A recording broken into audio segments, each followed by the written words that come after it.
Imagine you are standing in a massive industrial livestock farm. When the cattle become too numerous, when resources are no longer enough to maintain profit, and when the animals start showing signs of resistance or becoming smarter than necessary, what does the owner do? They don't destroy everything. They cull. They select the most obedient, the healthiest to keep, and the rest are erased in a process known as waste management. Now, look up at the sky and then down at your own hands. Are you certain you aren't just a digit in the calculation of a higher entity? Welcome to the harshest truth that history has tried to hide at all costs. We do not live in a free society. We are living in a giant biological plantation called Earth. And after every cycle, when the population hits a red alert threshold, a purge begins. Mainstream history teaches us that pandemics like the Black Death, the Spanish flu, or mass extinction events are accidents of nature. But what if I told you that they all occurred at the exact moments when the human population reached a dangerous milestone? What if I told you that the deadliest viruses didn't originate from a bat or a rat, but were released from the glass vials of those who call themselves the shepherds of humanity?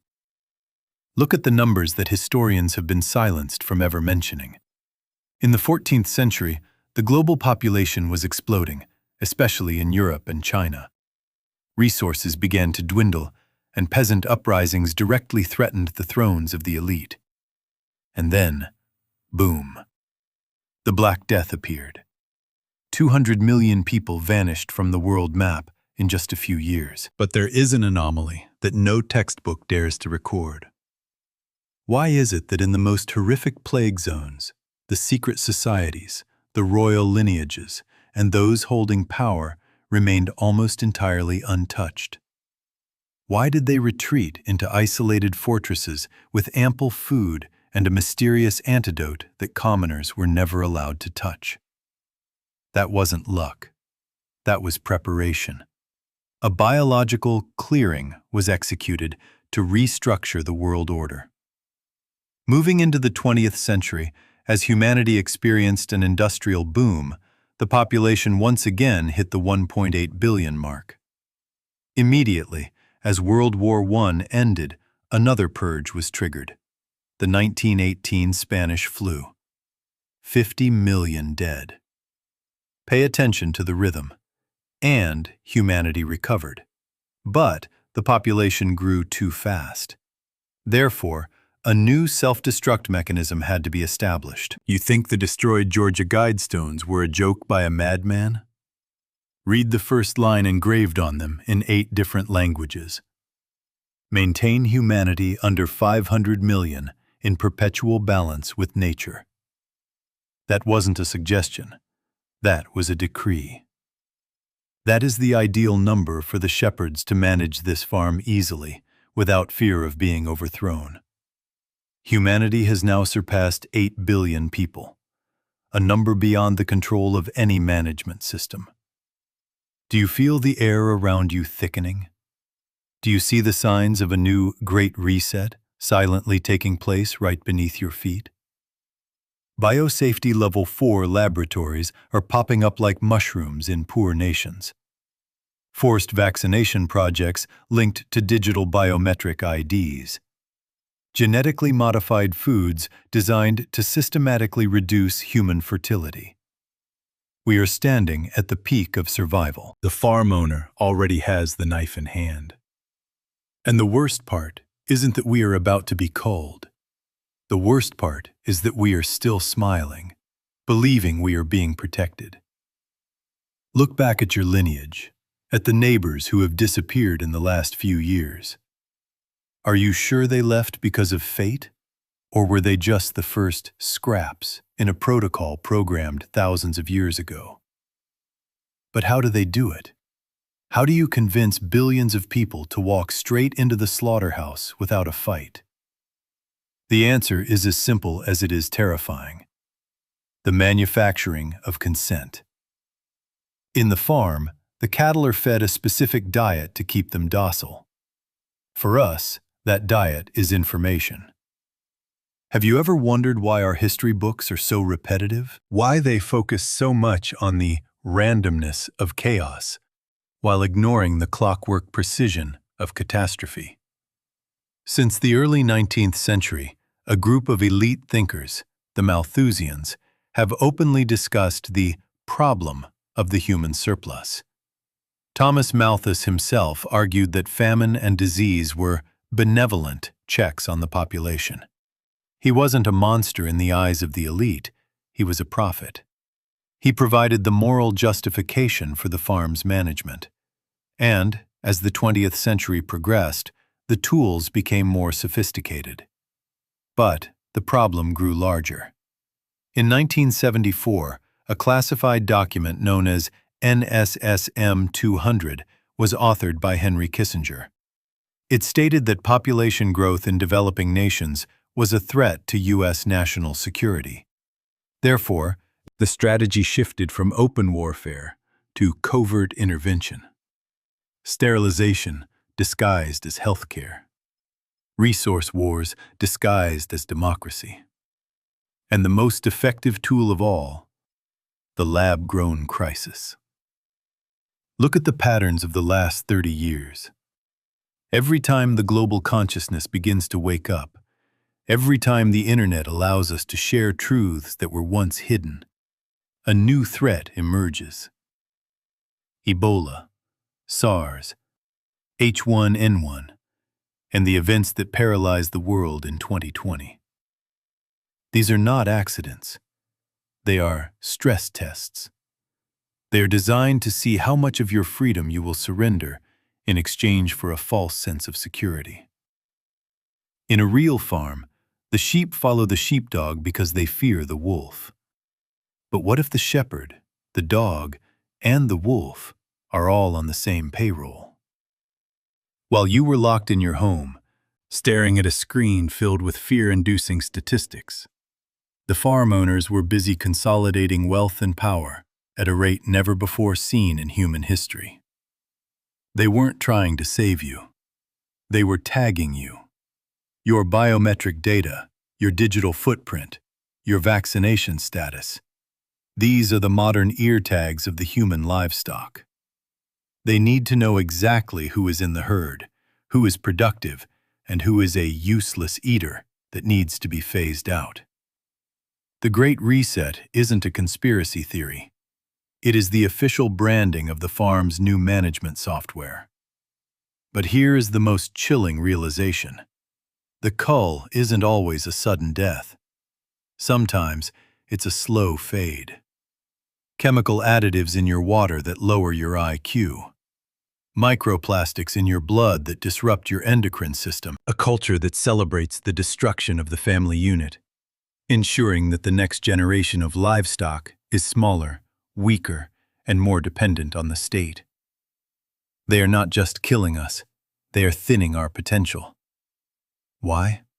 Because a smart population is a dangerous population.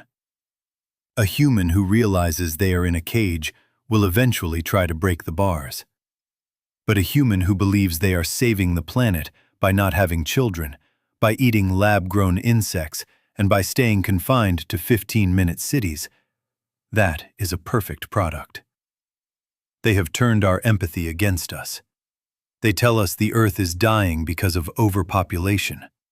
They make us feel guilty for our very existence. And in our guilt, we beg them for the solution. We beg for the knife that will eventually be used on our own throats. Now we must ask the question that keeps the architects of this system awake at night. What happens when the livestock stops believing in the fences? History shows us that every time a civilization reaches its peak, it doesn't just crumble, it is demolished. From the mysterious collapse of the Bronze Age to the sudden disappearance of the Maya, the pattern is identical. These weren't just environmental shifts, they were bankruptcies of the human spirit. When a population becomes too difficult to manage, the owners simply flip the switch. They burn the old farm to the ground and start fresh with a new breed. And, We are currently in the demolition phase. But this time is different. Because for the first time in human history, the technology of control is absolute. Therefore, the final reset won't need a war or a plague to be visible. It is happening through the Internet of Bodies.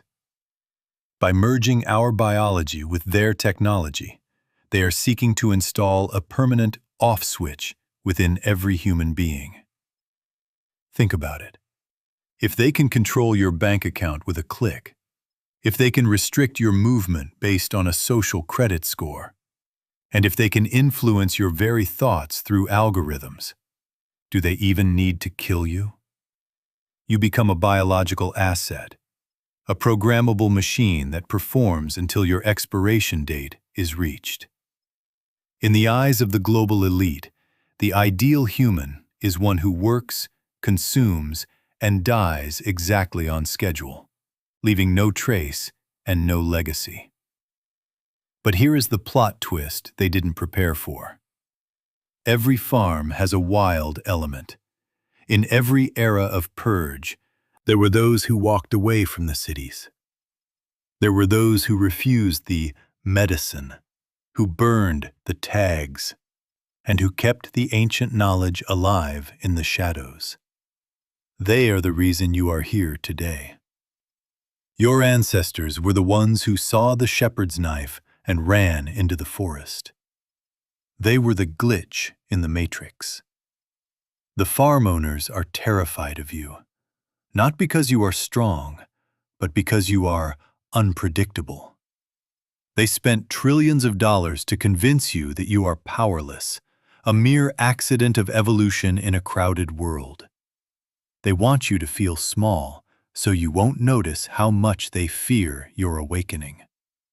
The sheer scale of their propaganda is proof of your importance. You don't build a billion-dollar cage for an ant. You build it for a giant.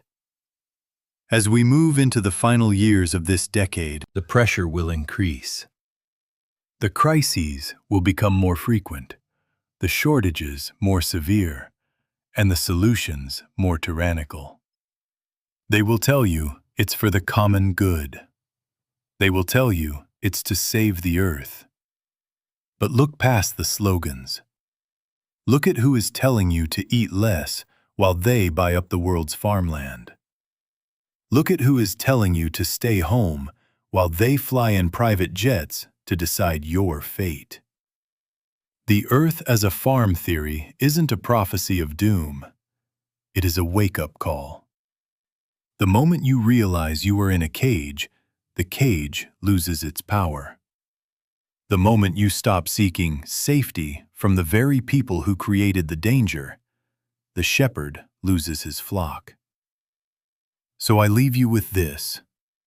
When the next event begins, and it will you line up for your protection? Or will you finally realize that the only way to survive the farm is to stop being the livestock? The gate is open, but most people are too afraid to even look at the exit. The question is, are you? You have heard the stories of the past, and you have seen the shadows of the future. But the most important part of this narrative is the present. Right now, as you watch this, a choice is being made for you. In boardrooms in Davos and bunkers in New Zealand, your utility is being debated. And they are counting on your silence. But silence is the fuel of the farm. Therefore, the only way to break the cycle is to become unquantifiable. They can track your phone, they can track your blood, but they cannot track a soul that has decided to be free. Remember the names that have been erased. Remember the civilizations that vanished. They didn't disappear. They were deleted because they became a threat to the owners. We are now at that same crossroads. This is not a conspiracy. It is a business model. And in this business, the product is you.